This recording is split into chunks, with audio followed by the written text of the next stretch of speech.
Okay, we are back. This is Techmath2. We're looking at 214.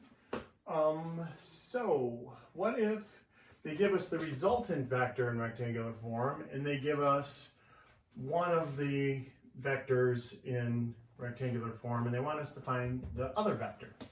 So you know the resultant vector, but you don't know the other vector that helped build that resultant vector. So it's pretty easy, right? Because remember, think of how we got this. It was 2 plus blank equals 7. So for this, remember, horizontal component is x, vertical component is y. So if we just say 2 plus the missing value x is equal to 7, and then just solve this equation. Right back to your sweet algebra skills. So x is 5. 5 plus y is equal to 8. And so we just work backwards, minus 5, and y is equal to 3.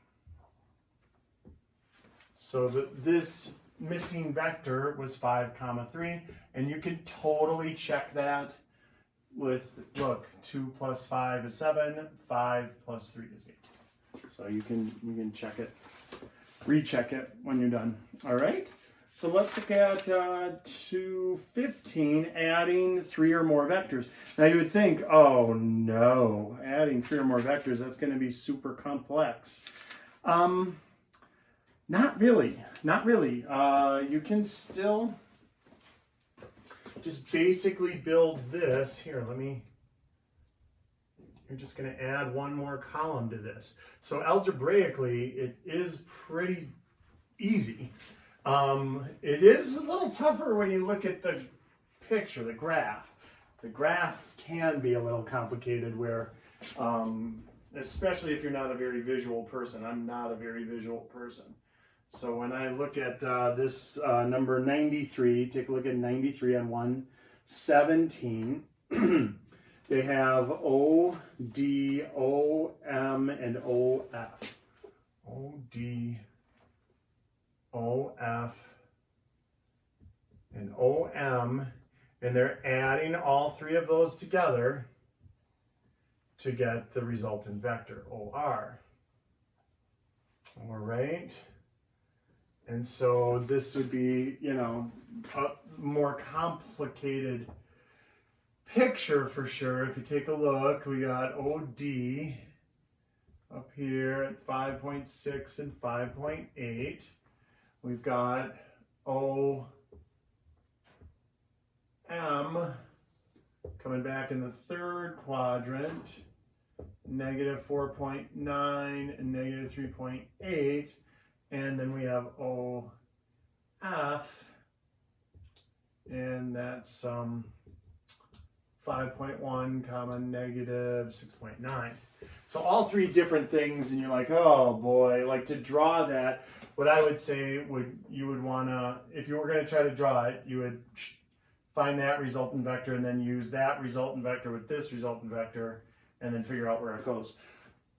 If you're really bad at visualizing, don't do that. Do it like this. Just do it basically algebraically. Let's strip the x's away. OD is 5.6. OF is 5.1. OM is negative 4.9. All right? And then we just throw those into the calculator. 5.6 plus it's 10.7, and then negative 4.9 is 5.8, I think, 5.8. 5.8. All right. And then the same for y. Here we have OD, that's 5.8. We have OF is negative 6.9. And OM is negative 3.8. And so that ends up to be negative 4.9. So we added it. You just added it up. So adding another vector onto here just added one more number to add in our horizontal component and our vertical component. So algebraically, it really didn't make it a more complicated problem. Graphically, holy smokes, it's a bit of a mind bender. And so now look, if we did want to graph it, the resultant vector would be 5.8, so a little past where that is, and 4.9, somewhere in this area would be the resultant vector, OR, when those three are combined.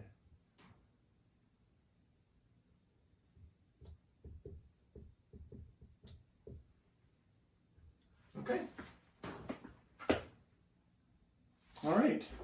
And so now find the length of OR. So again, we're just going to go from rectangular to polar resultant vector, 5.8, comma, negative 4.9. You're going to pop that in your calculator. And resultant polar theta of 5.8, comma, negative 4.9. And pop that in your calculator. And so it will kick out 7.6 units. And it'll kick out negative 40 degrees rounded to the whole degree. All right. Excellent. So that's 93. Let's take a look at states of equilibrium. So equilibrium, like when you're balancing, you're in a state of equilibrium. If you're on the balance beam and you're exactly balanced, you're not falling off one way or another. That's a state of equilibrium. So look at 99. 99 has, what if I have a vector? This was close to an opposite vector, right? This one wasn't quite exactly, but just from my crude drawing, this took away from that. That kind of shortened down and we ended up here. They do have times when they are exact opposing forces, and that's called a state of equilibrium. And so when we look at 99, take a look at 99 and check it out. They have OA is at negative 10 comma 5, and then they have OB at positive 10, negative 5. And so what happens if I add the x's, I get 0. If I add the y's, I get 0. And then the resultant vector would actually not leave the center. It would be OR would actually just, it wouldn't go anywhere because they offset. They're offsetting forces. So the state of equilibrium, that's a big word, equilibrium.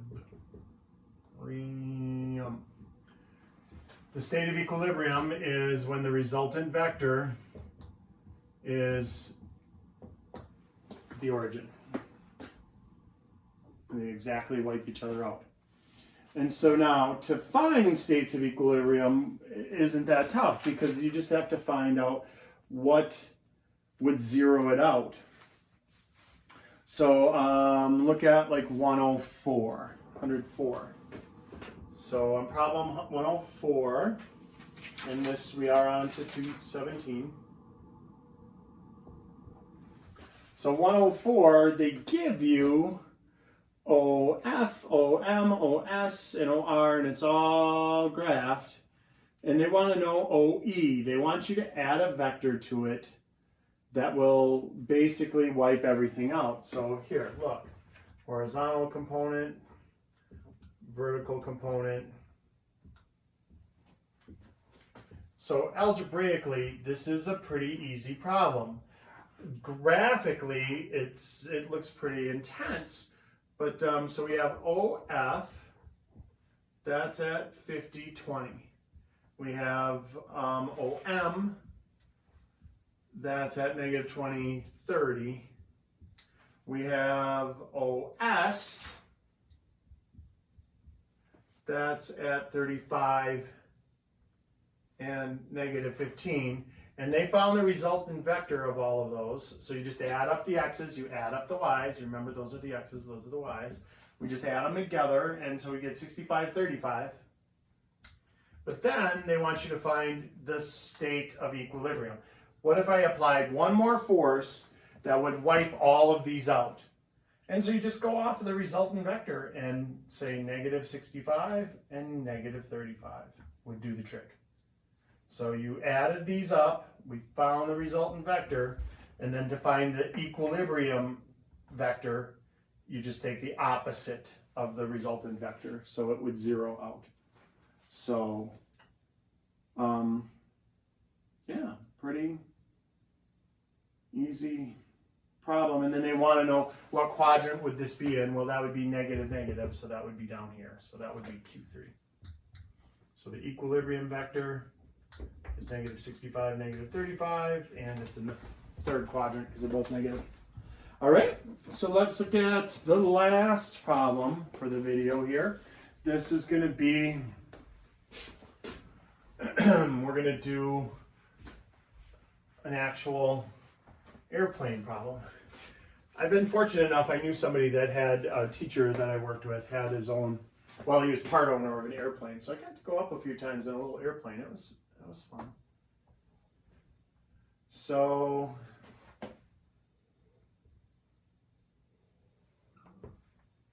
we have the airplane's going at 100 miles per hour, but there's a wind that's going 40 miles per hour on a 45-degree angle from due east. All right. So wind blowing towards the northeast at 45 degrees. Find its actual speed. So even though you're given it gas, so the plane is being propelled by the engines at 100 miles per hour, but there's this wind, and so the actual plane isn't going due east at 100 miles per hour. It's going on this trajectory. Ooh, fancy word, huh? Trajectory.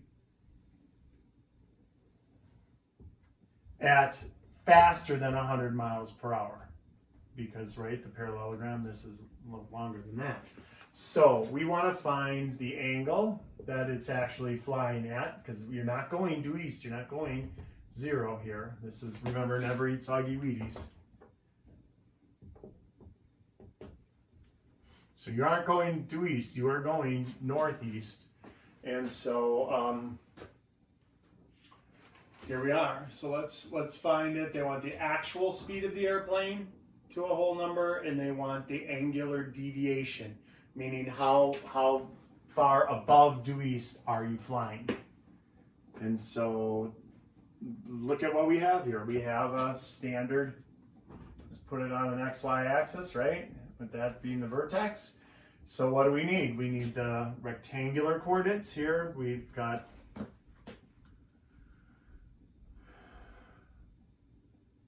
how do they always go? Horizontal component, X.